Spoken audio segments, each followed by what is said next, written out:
नमस्कार साथियों, कैसे आप सभी।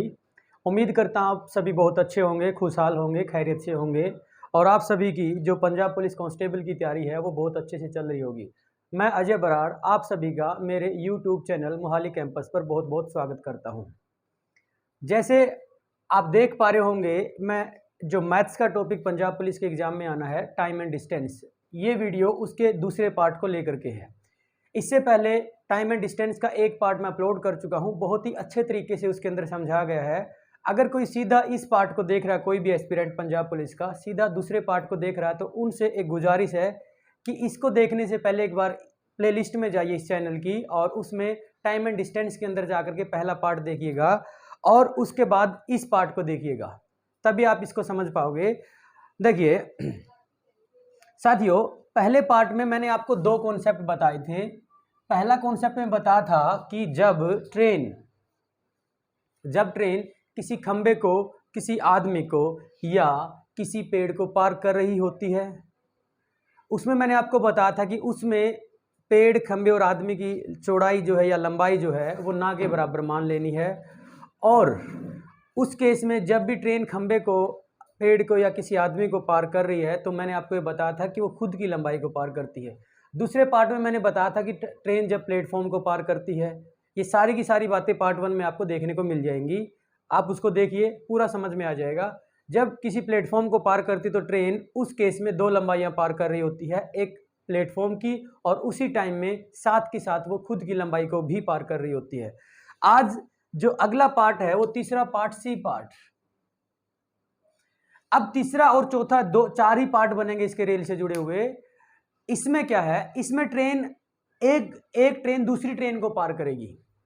पहले पार्ट में क्या था, खंबे को पार कर रही थी, दूसरे में किसी प्लेटफॉर्म को, किसी ब्रिज को पार कर रही थी।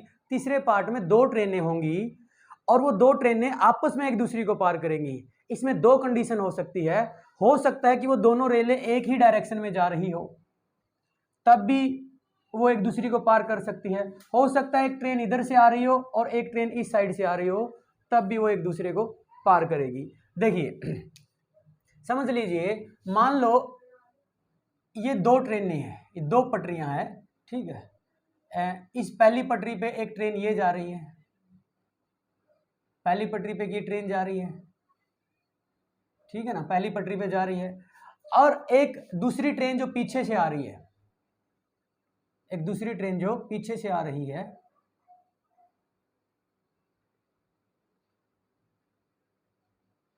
ऐसा मान लेता हूं कि जो दूसरी ट्रेन की स्पीड है, इसकी स्पीड ज्यादा है। इसकी स्पीड को मैं स्पीड 2 बोल देता हूं और पहले वाले की स्पीड को स्पीड 1 बोल देता हूं। क्या बोल देता हूं? स्पीड 1 बोल देता हूं। अब ये एक ही डायरेक्शन में जा रही, दोनों एक ही दिशा में जा रही हैं। और मैं आपको ये बता रहा हूं कि ये जो पीछे वाली जो ट्रेन है साथियों, जो पीछे वाली ट्रेन है, जो आगे जा रही ट्रेन को पार करेगी। अब पहली कंडीशन तो ये है कि जो ट्रेन पीछे है वो आगे वाली ट्रेन को तब पार कर पाएगी जब पीछे वाली ट्रेन की स्पीड आगे वाली ट्रेन से ज्यादा होगी। ज्यादा होगी तभी तो उसको पार कर पाएगी। अगर कम स्पीड से है तो वो आगे वाली तो और भी आगे निकल जाएगी, पार नहीं कर पाएगी। तो पहली कंडीशन तो ये है कि जो पीछे वाली ट्रेन है, पीछे वाली ट्रेन मतलब जिसकी हमने स्पीड 2 मानी है, ये इसकी स्पीड बड़ी होनी चाहिए पहले वाली ट्रेन यानी जो आगे की तरफ ट्रेन है उसकी स्पीड से, यानी स्पीड 2 स्पीड 1 से बड़ी होनी चाहिए। पहला कॉन्सेप्ट तो ये।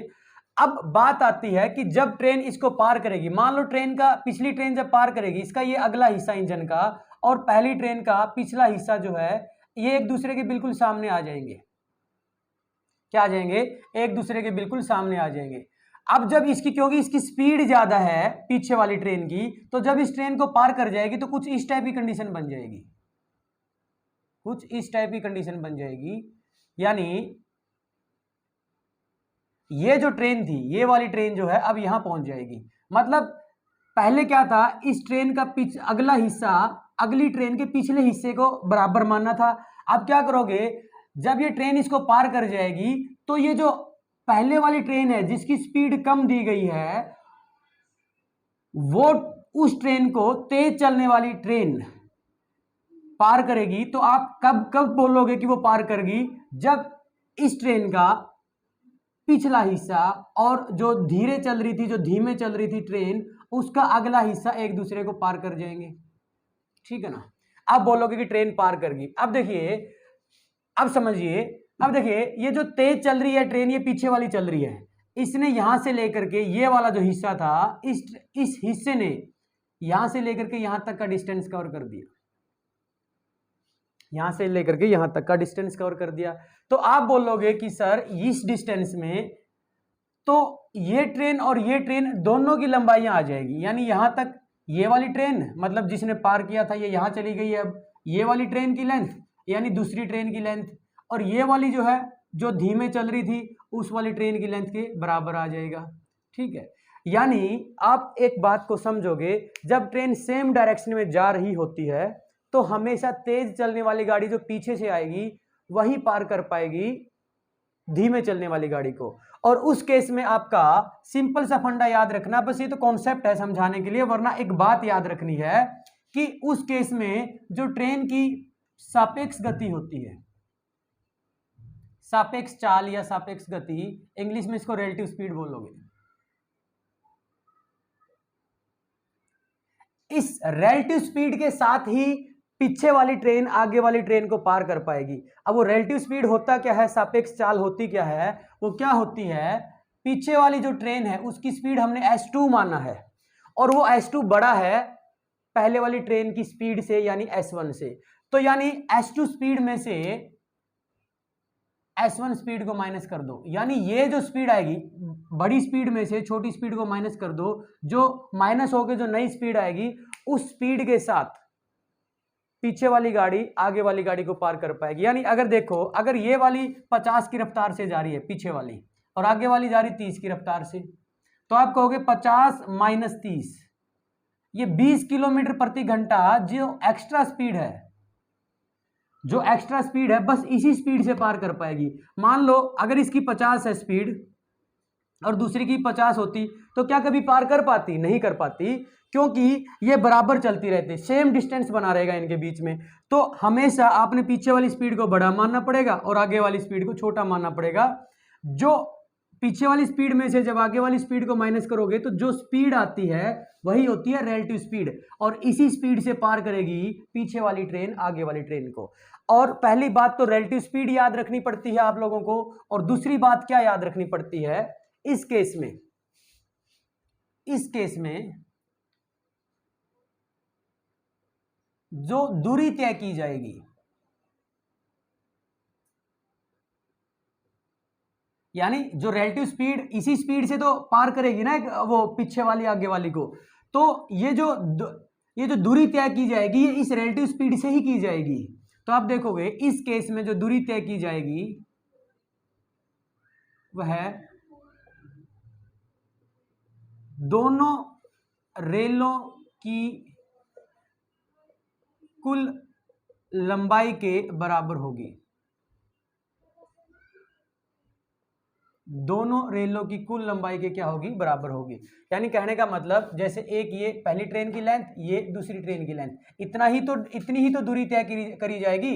और कौन करेगा ये दूरी तय? जो एक्स्ट्रा स्पीड थी, एक्स्ट्रा स्पीड मतलब जो रिलेटिव स्पीड थी, उसी से ये दूरी तय की जाएगी, ठीक है ना। यानी 20 की रफ्तार, जैसे एक 50 है पीछे वाली, आगे वाली 30 है, तो ये 20 की रिलेटिव स्पीड आ जाएगी। इसी स्पीड से ये जो दोनों दूरियां तय की जाएगी इसी स्पीड से की जाएगी। तो आपसे पूछा जाता है कि एक ट्रेन इतने किलोमीटर प्रति घंटे की रफ्तार से जा रही है, दूसरी ट्रेन इतने किलोमीटर प्रति घंटे की रफ्तार से जा रही है, तो बताइए पीछे वाली गाड़ी आगे वाली गाड़ी को कितने टाइम में पार कर लेगी?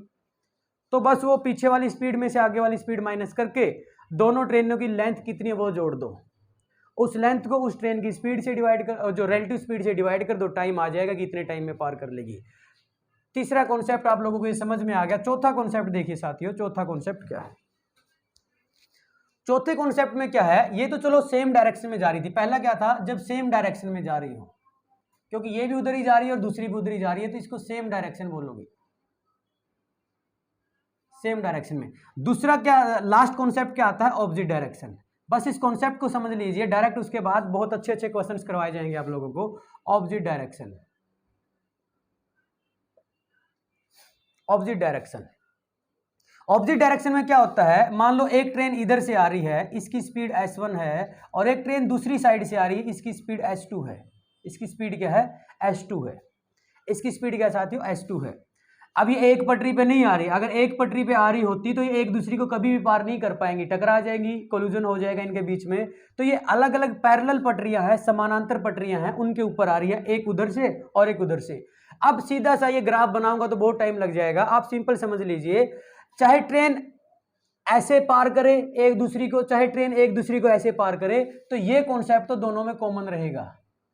यानी जो दूरी तय होगी वो दोनों रेलों की कुल लंबाई के बराबर मानी जाएगी। ये कॉन्सेप्ट तो दोनों में सेम रहेगा, सी पार्ट में भी और डी पार्ट में भी। जो भी दूरी तय होगी वो क्या होगा, दोनों रेलों की कुल लंबाई के बराबर होगा। लेकिन इसमें पहले वाले में क्या था, जो दूरी तय की जाएगी वो किस स्पीड से होगी, वो रिलेटिव स्पीड से होगी। लेकिन इस केस में आपने आमतौर पर देखा होगा, जैसे आप बस में बैठे हो, एक बस जब दूसरी बस को क्रॉस कर रही होती है, अगर वो सेम डायरेक्शन में जा रही है, तो आपको लगेगा कि जो दूसरी बस जिसको हम पार कर रहे हैं, जिसमें हम बैठे हैं, आपको लगेगा कि साइड वाली बस धीमे धीमे चल रही है, ऐसे आराम आराम से पार करके निकल जाएगी। और आपने देखा होगा जब आप रेल में बैठे होते हैं, एक रेल दूसरी पटरी पे चल रही है, एक दूसरी पटरी पे चल रही है, और वो एक दूसरे की तरफ आ रही है ऐसे, तो आपने देखा होगा बहुत खड़ खड़ खड़ खड़ खड़ ऐसी आवाज आती है। ऐसा लगेगा दूसरे वाली ट्रेन जो होती, जिस ट्रेन में आप बैठे हो, उसकी बजाय जो दूसरी ट्रेन है, आपको लगेगा कि वो तो बहुत तेज दौड़ रही थी। भाई वो तेज नहीं दौड़ रही थी, उसमें क्या होता है, जो रिलेटिव स्पीड होती है वो जुड़ जाती है, यानी दोनों ट्रेनों की स्पीड जुड़ जाएगी। जब ट्रेनों की स्पीड जुड़ेगी तो बड़ी स्पीड आपको महसूस होती है, यानी इस स्पीड के साथ दोनों ट्रेनें जब एक दूसरे को पार करेंगी, देखिए जुड़ेगी तब जब एक दूसरे की तरफ आ रही है, माइनस तब होगी जब एक दूसरे की सेम डायरेक्शन में जा रही है। और आप लोग देखोगे कि दोनों ही केस में जब ट्रेन एक दूसरे को पार करेगी तो दोनों ट्रेनों की कुल लंबाई के बराबर आपने डिस्टेंस कवर करवाना होता है उनसे, बस दोनों ट्रेनों की कुल लंबाइयों के बराबर आपने उनसे क्या करवाना होता है साथियों, डिस्टेंस कवर करवाना होता है। आप इस पॉइंट को समझ पाए होंगे। चलिए हम क्वेश्चन लेते हैं अब आगे।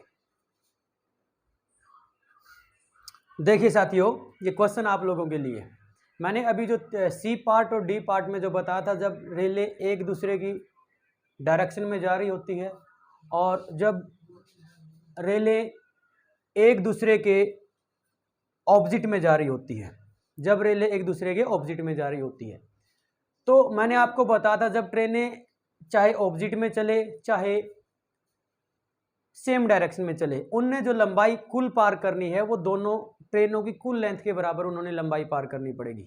अब देखिए दिक्कत क्या है कि इसमें ट्रेनों की कुल लेंथ नहीं दी गई है। पहले क्वेश्चन को समझ लीजिए, इसमें इतना स्पेस नहीं था कि मैं दूसरी लैंग्वेज में भी लिखता।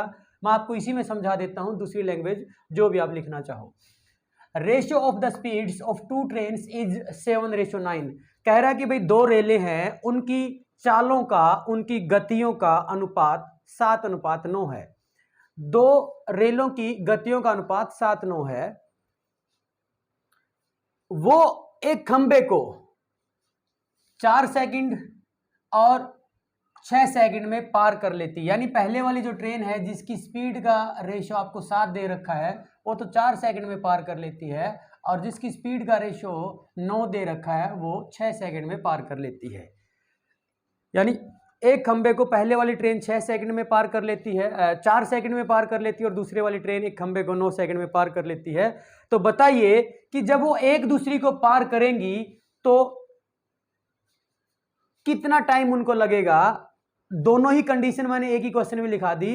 पार कैसे करेंगी, वो सेम डायरेक्शन में ही पार कर सकती है, यानी जब वो सेम डायरेक्शन में जा रही हो तो एक दूसरे को पार करने में कितना समय लगाएंगी, और जब वो ऑपोजिट डायरेक्शन से आ रही हो तो एक दूसरे को पार करने में कितना समय लगाएंगी। देखिए साथियों, मैंने आपको बताया था कि ये दोनों कॉन्सेप्ट चाहे ऑपोजिट चले चाहे सेम चले, दोनों में कॉन्सेप्ट सेम ही लगता है कि ट्रेनें जब भी एक दूसरे को पार करेगी तो उन दोनों की लंबाइयां जोड़नी पड़ेगी। लेकिन दिक्कत यह है कि इसमें लंबाइयां नहीं दी गई है, किसी भी ट्रेन की लेंथ नहीं दी गई है। तो मैंने आपको एक बात बताई थी कि ट्रेन, इसमें देखिए एक पॉइंट दे रखा है, एक खंबे को पार करने में मैंने आपको बताया था खंबे वाले कॉन्सेप्ट में, जब भी ट्रेन किसी खंबे को पार करती है तो वो खुद की लंबाई को पार करती है, यानी जितने भी टाइम में वो खंबे को पार करेगी, आप ऐसा बोल सकते हैं ऐसा बोल सकते हैं कि वो खुद की लंबाई को पार करेगी। ठीक है ना। देखिए पहले वाली ट्रेन का स्पीड का रेशियो 7 और दूसरे वाली का 9 दे रखा है, और पहले वाली का खंबे को पार करने का टाइम 4 सेकंड दे रखा है। ठीक है, और दूसरे वाले का 6 सेकंड दे रखा है खंबे को पार करने का। यानी 4 सेकंड में खंबे को पार कर रही है पहले वाली ट्रेन, तो आप ये बोलोगे 4 सेकंड में वो खुद की लंबाई को पार कर रही होगी। दूसरे वाली खंबे को 6 सेकंड में पार कर रही है, तो आप ऐसा बोलोगे कि वो 6 सेकंड में खुद की लंबाई को पार कर रही होगी। ये आइडिया लगा के इन दोनों ट्रेनों की लंबाइयां निकाल लोगे, क्योंकि सेकंड का रिलेशन मीटर के साथ होता है, तो इसको आप मीटर मान लीजिए। मतलब अगर अब देखिए 7 स्पीड है इसकी, यह तो स्पीड का रेशियो दे रखा है, और ये टाइम दे रखा है। ये क्या दे रखा है? टाइम दे रखा है। आप क्या करिए, स्पीड गुना टाइम डिस्टेंस हो जाएगा। डिस्टेंस क्या होगा? वो ट्रेन की लेंथ होगी, यानी ये 28 मीटर की हो जाएगी। 7 चौका 28, पहली ट्रेन 28 मीटर की आ जाएगी, दूसरा 9 छिका 54, दूसरी ट्रेन 54 मीटर की आ जाएगी आपकी। ठीक है ना। इस तरीके से आपने दोनों ट्रेनों की लेंथ भी निकाल ली, जो लेंथ आपको नहीं दी गई थी। अब आप सीधा क्वेश्चन के ऊपर आ जाइए। पहला क्वेश्चन, जब ट्रेन ने एक दूसरे को पार करने में कितना समय लगाएंगी जब वो सेम डायरेक्शन में जा रही हैं, एक ही दिशा में जा रही है। देखिए मैंने आपको सेम डायरेक्शन में सी कॉन्सेप्ट में बताया था कि रिलेटिव स्पीड माइनस होती है, स्पीड 2 माइनस स्पीड 1, ये बताया था। ठीक है ना। और दूसरा ये भी बताया था कि इसके ऊपर जो रखोगे वो दोनों ट्रेनों की लंबाई कुल जोड़ के रख दोगे आप लोग। ठीक है ना। अब देखोगे दोनों ट्रेनों की कुल लंबाई कितनी होगी? ये 28 मीटर है और ये 54 मीटर है। तो दोनों जब पार करेंगी सेम डायरेक्शन में, तो ये दोनों लंबाइयां जुड़ जाएगी। इनको जोड़ दो, 8 और 4 12 हासिल 1, 5 और 2 7 और 1 8, यानी 82 मीटर का डिस्टेंस दोनों ट्रेनों की लंबाई का हो जाएगा कुल। और किस स्पीड से पार करेगी? क्योंकि जब सेम डायरेक्शन में जाती है तो रिलेटिव स्पीड बड़ी स्पीड में से छोटी स्पीड माइनस हो जाती है। अब बड़ी स्पीड 9 दे रखी है और छोटी स्पीड 7 दे रखी है, माइनस कर दो तो 82/2, 9 माइनस 7 2 हो जाएगा, तो 41 दूना 82, यानी जब वो सेम डायरेक्शन में जाएगी तो एक दूसरे को पार करने में 41 सेकंड का समय लगा लेगी। दूसरा क्वेश्चन मैंने इसी में करवा दिया, अलग क्वेश्चन बनाने की कोई जरूरत नहीं थी, एक ही डेटा में काम चला लेंगे। आपको एग्जाम में एक ही क्वेश्चन एक बार में आएगा, दोनों नहीं आएंगे। अब देखिए जब ट्रेनें ऑपोजिट डायरेक्शन में जा रही होती है, यानी एक दूसरे के से उल्टी दिशा में आ रही है, जब ट्रेनें एक दूसरे से उल्टी दिशा में आ रही है तो एक दूसरे को पार करने में कितना समय लगेगा? तो आपको ये पता होना चाहिए, चाहे सेम डायरेक्शन में चले चाहे ऑपोजिट डायरेक्शन में चले, तो उनकी कुल लेंथ जोड़ देनी है। दोनों ट्रेनों की लंबाइयां आपने जोड़ देनी है। तो दोनों ट्रेनों की लंबाइयां जोड़ोगे तो कितनी आ जाएगी? 82 मीटर आ जाएगी। और इस केस में जब एक दूसरे की उल्टी डायरेक्शन में आती है तो मैंने इस डी पार्ट करवाया था कि दोनों स्पीड्स जो है वो जुड़ जाती हैं, दोनों गतियां आपकी क्या हो जाती है साथियों? जुड़ जाती है। तो आप जोड़ दीजिए, अब 7 + 9 या 9 + 7 हो जाएगा, तो 82/16। ये कट रहे हैं दोनों 2 से, ये 2 से 41 पे कटेगा और ये 2 से 8 पे कटेगा। अब आगे कटेगा नहीं क्योंकि 41 एक प्राइम नंबर है, आगे नहीं कटेगा। तो आप फ्रैक्शन बना लीजिए, 8 × 5 = 40, 41 में से 40 माइनस करोगे तो एक रिमाइंडर बचेगा। इस रिमाइंडर को ऊपर रख दो और जिस नंबर से डिवाइड किया है उसको नीचे कर दो, यानी 5 से ही 1/8 सेकंड में पार कर लेंगी। ठीक है ना। क्योंकि जब ऑपोजिट डायरेक्शन से आएंगी तो उनकी स्पीड बढ़ जाएगी, जुड़ जाएंगी, तो इस करके वो जल्दी पार करेंगी। और जब ऑपोजिट डायरेक्शन से आएंगी, जब सेम डायरेक्शन से आएगी तो स्पीड माइनस होती है, स्पीड माइनस होकर स्पीड छोटी हो जाती है, इस करके टाइम ज्यादा लग जाएगा आपको डिस्टेंस को कवर करने में। अब बस एक लास्ट कॉन्सेप्ट बचता है इसके अंदर। ये लास्ट कॉन्सेप्ट समझाने के बाद बस सिर्फ और सिर्फ क्वेश्चन बचेंगे आप लोगों के, जिनके ऊपर ये सारे कॉन्सेप्ट अप्लाई करने हैं। ये कॉन्सेप्ट क्या है ये नोट करके रखोगे सभी साथी। देखिए क्या है, आप लोगों को पता होना चाहिए स्पीड और टाइम जो होता है, स्पीड और जो टाइम होता है, इन दोनों में उल्टा रिलेशन होता है, ऑपोजिट रिलेशन होता है। ऑपोजिट को आप इनवर्स रिलेशन भी बोल सकते हैं। इन दोनों में उल्टा संबंध होता है। उल्टे संबंध को आप किस तरीके से डिनोट करते हो कि अगर स्पीड दे दे आपको, या स्पीड का रिलेशन टाइम के साथ क्या होता है, वो 1/टाइम के बराबर होता है। किसके बराबर होता है? 1/टाइम। इस 1/टाइम का मतलब समझते हैं ये क्या होता है कि अगर स्पीड ऊपर में है तो टाइम नीचे में आएगा, मतलब उल्टा चलेगा। कहने का मतलब अगर आपकी स्पीड ज्यादा है, क्या है, अगर स्पीड ज्यादा है तो किसी डिस्टेंस को, किसी दूरी को तय करने में आप टाइम कम लगाओगे, क्योंकि अगर ज्यादा स्पीड से जाओगे तो आप सीधी सी बात है टाइम कम लगेगा आपको।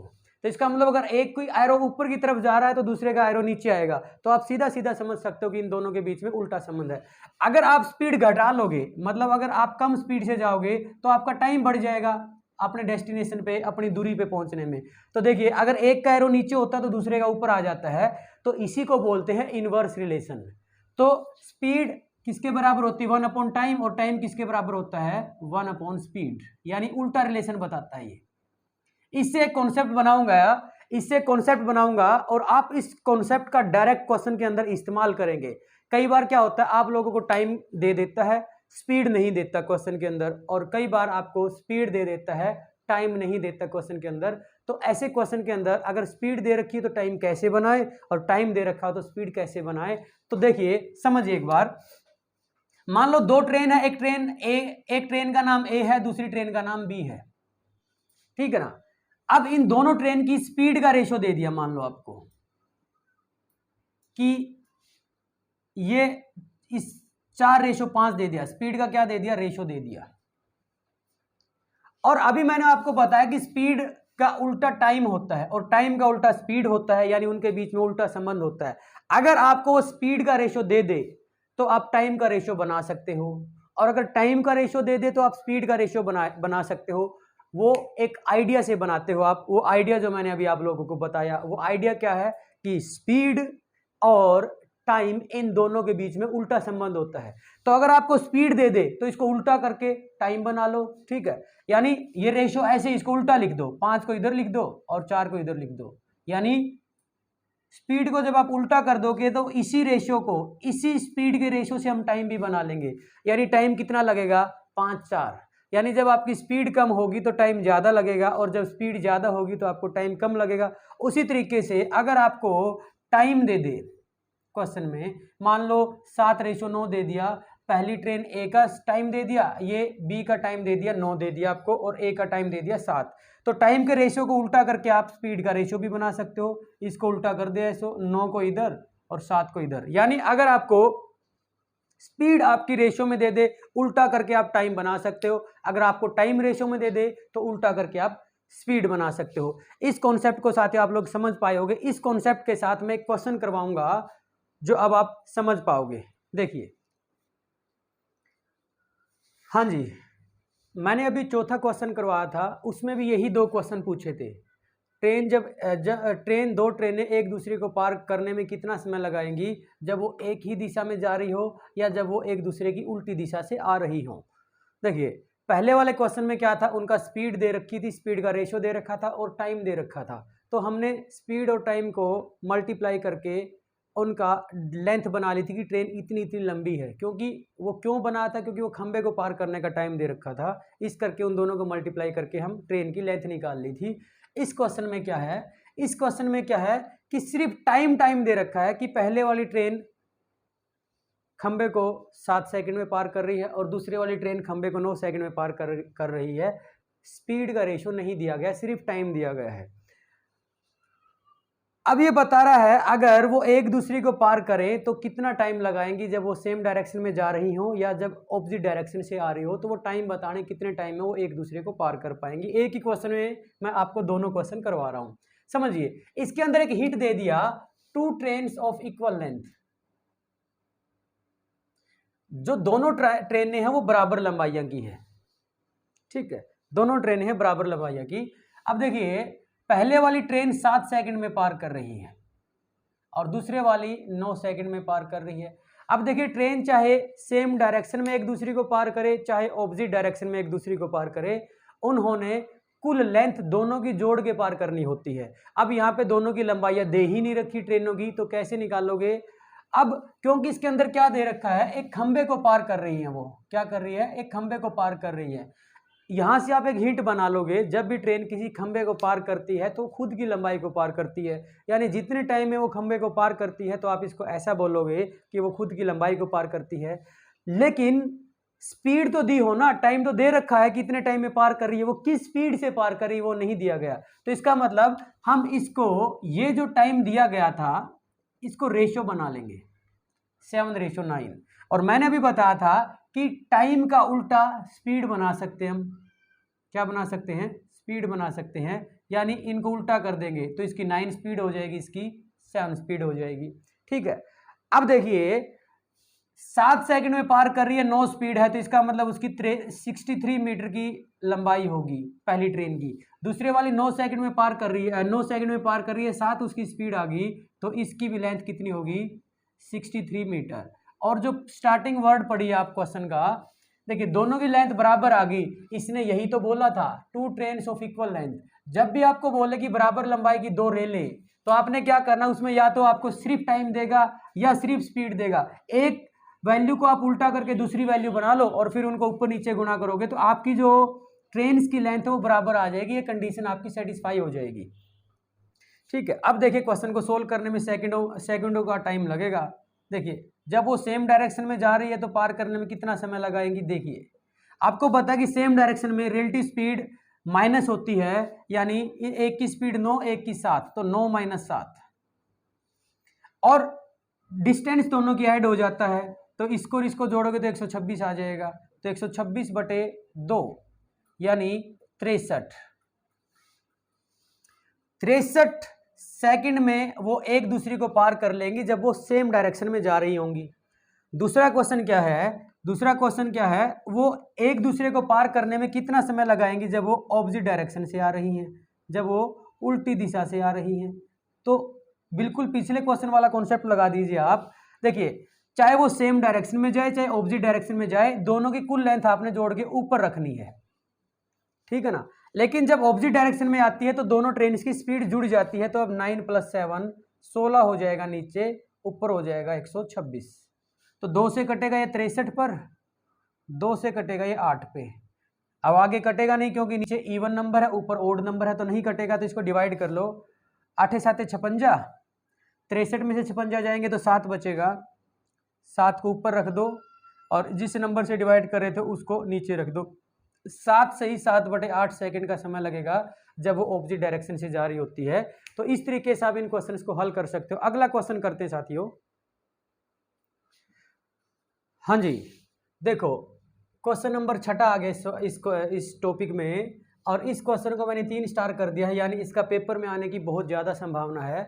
इसको अब जो क्वेश्चन है, अब यहाँ से असली ट्रिक की अप्रोच शुरू हो जाएगी। मैंने आपको बताया था कि पहले कॉन्सेप्ट समझेंगे थोड़ी सी देर, उसके बाद जितने बड़े क्वेश्चन आएंगे मैं ट्रिक्स के साथ करवाऊंगा। अब वो सारे क्वेश्चन शुरू हो चुके जो बहुत ही खतरनाक है, जिनके अंदर लॉजिक छिपा हुआ है। आप कॉन्सेप्ट के साथ तो बना सकते हो लेकिन बहुत टाइम लगेगा। अगर आप ट्रिक्स के साथ जाओगे, अब कॉन्सेप्ट समझ में आ गया तो ट्रिक समझ पाने में आपको कोई दिक्कत नहीं होगी। बस आपकी एक जिम्मेवारी अब यह रह जाती है कि आप लोग जो क्वेश्चन जैसे लिखवाया गया है उसको याद रखोगे, ताकि पेपर में आपको सीधी ट्रिक याद आ जाए और 1 सेकंड में आप क्वेश्चन को हल कर दोगे। देखिए अब क्या कह रहा है, अब क्वेश्चन याद रखने का टाइम आ चुका है। क्वेश्चन को याद रखो, सेम अप्रोच, सेम टाइप के क्वेश्चन, जो भी बुक या प्रैक्टिस सेट्स आपके पास पड़े हैं, सेम टाइप के क्वेश्चन आप बुक में खोल के देखो, चाहे वो इंग्लिश में हो, चाहे पंजाबी में हो, चाहे हिंदी में हो, किसी भी लैंग्वेज में हो। सेम टाइप के क्वेश्चन खोल के देखिए जो आपको पहले नहीं आते थे। आप क्वेश्चन को पढ़िए क्या दिया गया है, सेम टाइप के क्वेश्चन प्रैक्टिस के लिए देखिए कि वो ऐसे क्वेश्चन आपकी बुक में कहाँ पे है, उनको ढूंढिए और देखिए मैंने कैसे करवाया, और सेम अप्रोच उस क्वेश्चन के ऊपर लगाइए, आपको याद हो जाएगी ट्रिक्स बड़े आराम से। देखिए एक रेल जो है वो 2 पुलों को पार कर रही है। पहला पुल 800 मीटर लंबा है और दूसरा पुल 400 मीटर लंबा है। पहला पुल जो 800 मीटर लंबाई का है उसको पार करने में वो रेल 100 सेकंड का समय लेती है, और जो पुल 400 मीटर लंबा है उसको पार करने में 60 सेकंड का समय लेती है। तो ये बताना कि ट्रेन की लंबाई कितनी है। साथियों मैंने आपको बी पार्ट में करवाया था, पहले लेक्चर के बी पार्ट में ये बताया था कि ट्रेन जब भी किसी पुल को, किसी ब्रिज को या किसी भी प्लेटफॉर्म को पार करती है तो उस केस में वो 2 लंबाइयां पार कर रही होती है। उस केस में वो 2 लंबाइयां पार कर रही होती है। एक तो पुल की या प्लेटफॉर्म की, दूसरी खुद की। अब इसको करना कैसे है, आप क्वेश्चन को समझ पाए होंगे। आपने क्या करना है, जो कई बार क्या होता है कि बड़ी लंबाई को पहले रख देता है पुल की या प्लेटफॉर्म की, और छोटे वाले पुल या प्लेटफॉर्म की लंबाई बाद में करता है। तो आपने क्या करना है, पहले छोटे वाले को लिख लो कि 400 मीटर को पहले रख लिया और 800 मीटर को, बड़े वाली लंबाई को बाद में रख लो। अब ये 400 मीटर वाले को पार करने में 60 सेकंड का समय ले रही है, तो उसके नीचे उसका टाइम लिख दो 60 सेकंड, ठीक है। और 800 मीटर वाले प्लेटफॉर्म को पार करने में वो 100 सेकंड का समय ले रही है। यानी 2 पुल होंगे या 2 प्लेटफॉर्म होंगे, उनकी लंबाइयां दी मिलेगी और दोनों को पार करने का अलग अलग समय दिया मिलेगा। ऐसे क्वेश्चन को कैसे करते देख लीजिए, बस चुटकी भर में ये हल है क्वेश्चन, कोई दिक्कत ही नहीं है। आपने क्या करना साथियों, इन दोनों के बीच का डिस्टेंस ले लो। 400 मीटर और 800 मीटर का गैप कितना आएगा, 400 मीटर का ही गैप आएगा। ये सेकंड है और ये सेकंड है, 60 सेकंड और 100 सेकंड, इनके बीच का कितना गैप आएगा, 40 सेकंड का। कितना आएगा, 40 सेकंड का। तो आप सीधा इसे काट दो तो ट्रेन की स्पीड निकाल लोगे इस तरीके से, ट्रेन की स्पीड आ जाएगी 10 मीटर पर सेकंड। ऐसे निकाल लो सीधा, ट्रेन की स्पीड आ जाएगी। अब देखिए पहले वाले प्लेटफॉर्म को 60 सेकंड में पार कर रही है, जबकि ट्रेन की स्पीड 10 मीटर पर सेकंड आ गई, तो यहाँ गुना कर दो इस 10 मीटर पर सेकंड को इस टाइम के साथ। तो ट्रेन 60 सेकंड में इतनी स्पीड से, 10 मीटर पर सेकंड की स्पीड से आप कहोगे कि वो 600 मीटर जाएगी।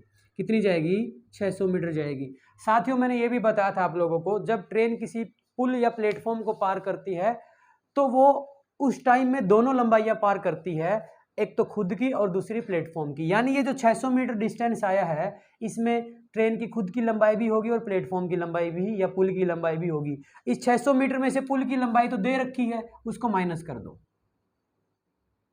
माइनस कर दोगे तो ट्रेन की लंबाई आ जाएगी 200 मीटर और ये आपका आंसर हो जाएगा। आप चाहे तो इधर से भी निकाल सकते हैं, इसको 100 सेकंड में पार कर रही है 10 की रफ्तार से, तो वो 10 की रफ्तार से 100 सेकंड में 1000 मीटर जाएगी।